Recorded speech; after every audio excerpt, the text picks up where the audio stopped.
Welcome everybody to another Adventure Groves. On this exciting adventure, we're going on list number 4, Vivid Groves. In this one, we're going over a deck tech for Magic the Gathering Online Commander deck of Ulamog, the Ceaseless Hunger. Alright, for those of you who are familiar with Magic the Gathering, Ulamog, the Ceaseless Hunger. Where's the... Alright, sorry about that. Trying to feel my overlays.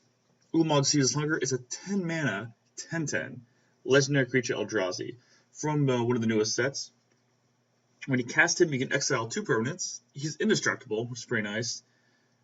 But his last thing, whenever he attacks, the any player puts the top 20 cards of his library, exiles them, top 20 cards, gone. So, yeah, he's a pretty unfair card if you can cast him. Exiles 2 things, can't kill him very easily, and exiles 20 cards. So, I was thinking, we'll just go with exiling a bunch of cards. I know, a mill deck. What's better than mill? Colorless mill. So this is a completely colorless commander deck. So for those of you unfamiliar with Commander, it's a 100 card deck with the 100th card being your commander. Your commander starts in the command zone. You can cast him from the command zone for his regular cost, or 2 extra for every time he goes back to the command zone. So the first time is 10, 12, etc., etc. And then you can play cards only in your commander's color identity. So for Ulamog, he's only colorless. There's other cards like Tassiger, who is black, but he also has blue and green in his color identity, so he can play all 3 of those colors, even though he's a black creature. So you play cards in those color identity. A fun thing is all basic lands produce colors, so you can't use them. So for a colorless deck, you have to use all colorless lands. So we'll go over my some deck tech first, talk about some colorless lands I put in the deck. And then we'll go over some of the cards I put in the deck. So if you notice, these are all colorless lands. So majority of them are lands I own. I don't want to put too much money into buying some expensive lands like Schadenport or Magister's Tower, things like that. So these are some of the cheaper colorless lands, are some ones I own. I'll go over some highlights. Here's a new one, Command Beacon. You can put your commander from your hand, from your command zone into your hand. So what that does is reduce the cost of it. So if your commander's gone to the command zone like 4 or 5 times, it's going to cost too expensive to play it. But so you can sack this, put it in your hand, and it costs just for its cost. That's one of the new ones. Darksteel Citadel, it's an artifact land. That'll become important later. Becomes a creature. Destroy something, make some creatures, destroy something. This is like a charge land, so you can charge it up. False God Double Land, Strip Mine, if you guys are familiar with that. Some other generic lands. It's from the new lands, cost something or greater. You can search for a colorless card, colorless creature card. Rogue's Passage, make a guy unblockable. Relic Tower, no maximum hand size. Phyrexian Core is pretty important. You can sack an artifact to gain 1 life. I'll explain that later. Mystifying Maze, kind of like a Maze of Ith, you can also tap for mana, so it's pretty nice. Zodiac Cavern, it's one of the 2 colorless morph cards, so it's pretty nice. You can play it down on turn 3, then morph it to get basically extra land drop in a way. Wasteland, I have both the Urza's lands. If you have all 3, they produce extra mana. And this is just kind of like a filler land. Make a land-based land type your choice, you control, but it really does nothing. It taps for colorless, so that's a big important one.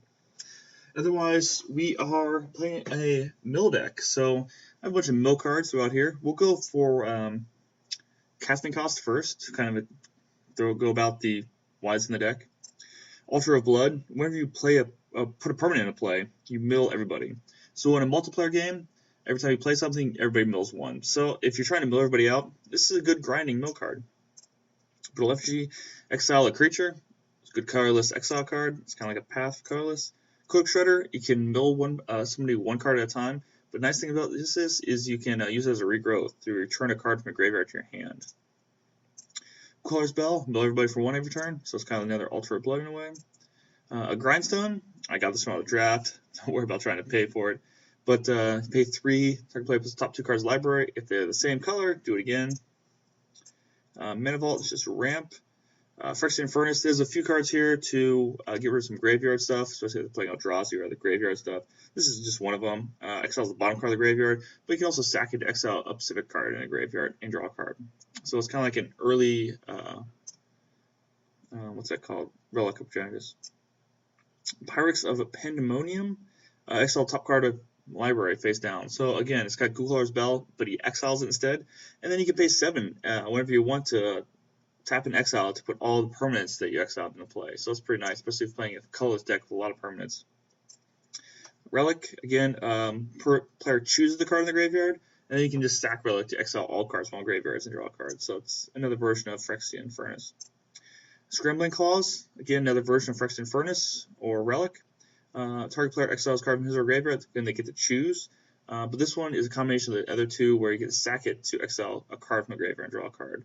So it has the choosing from the Relic, but the sacking to choose a specific card from the Furnace. So I got all 3 of those in there. Soul Ring, classic, tap 2, add 2. Mana Crypt, 0, add 2. And Everflowing Chalice, multi-kicker, you can add Holy Mana. This is a fun one. It's kind of like a half mill, half drawing card.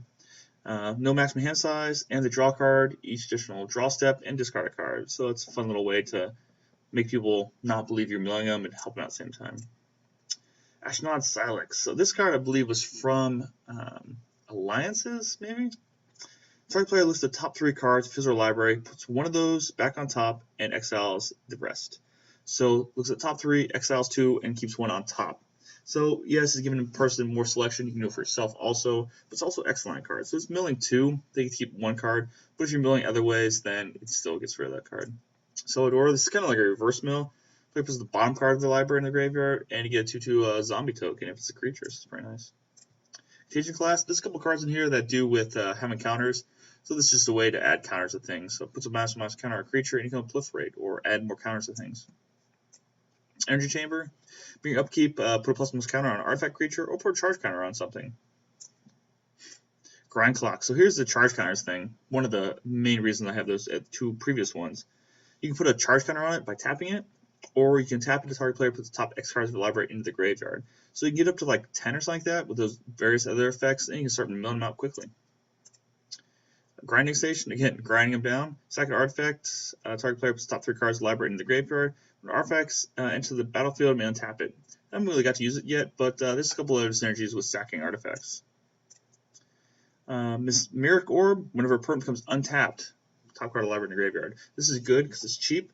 People like to tap out so they can F8 and online, and people play a lot of stuff quickly. A lot of lands, so they have to untap. Use it again, mill them out quickly. Millstone, the classic Millstone. This is what milling came after. Tay 2, they tap it, top 2 cards. Mind Crank. Whenever an opponent loses life, they mill the top cards of the library.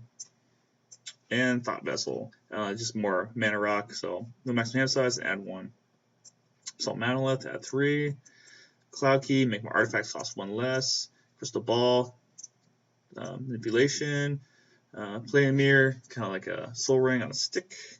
Pursuing Talisman, some mana. Sands of Delirium. So pay X and tap it. Target player looks X cards library in the graveyard. It's pretty nice. Whetstone, each player puts the top 2 cards of the library in the graveyard. Not too bad. And Worry Beads. This one's kind of weird, not that good, but it's a card from Mechanium Mask. It's obviously not that decent. Being upkeep, and that player puts the top card of his library into the graveyard. So everybody mills 1. Bottled Cloister. This is kind of like some card draw in here, but slash protection in a way. I don't have too many things I can play on an opponent's turn, so it's kind of like hold my cards off the side while they play their turns. Beginning of each player's upkeep, exile all cards from your hand face down.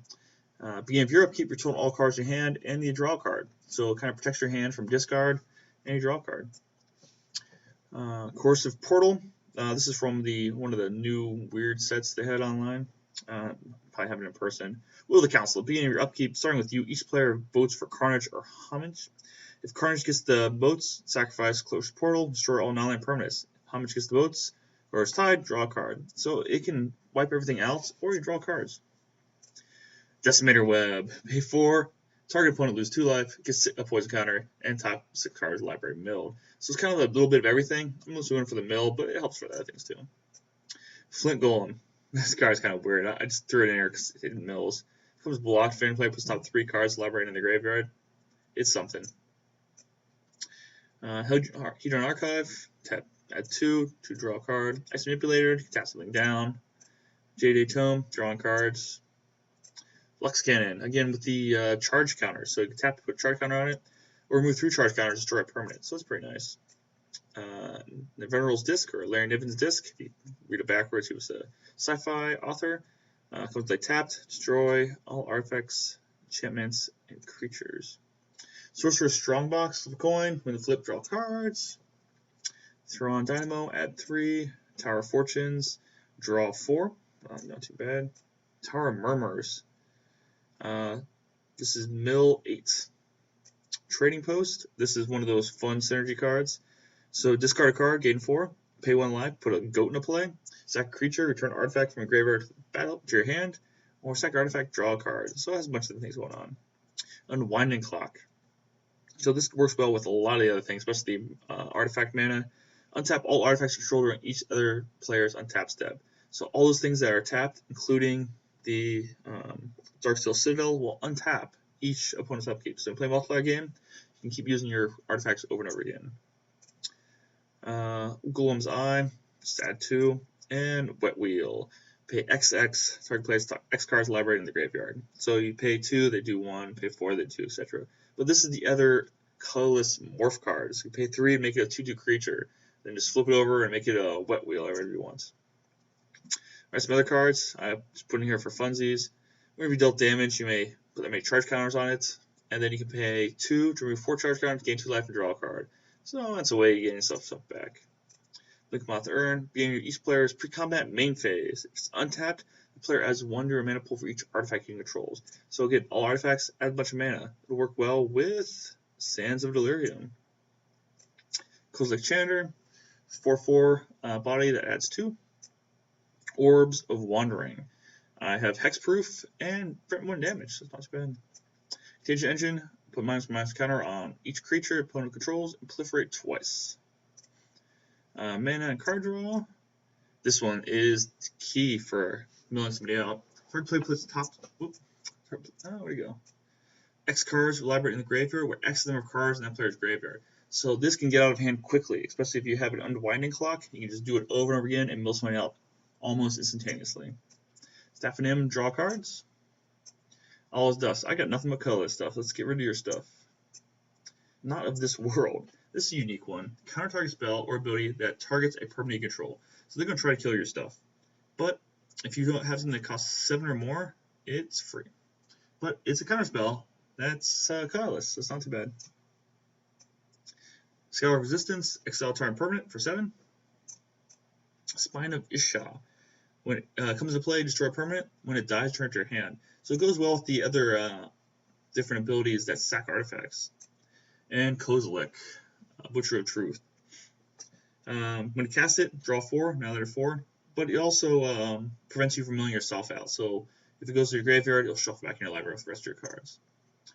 So that's my colorless mill deck. Let's see how it works. I played a few rounds with it. It works sometimes, not other times. But we'll see how it works out in the end.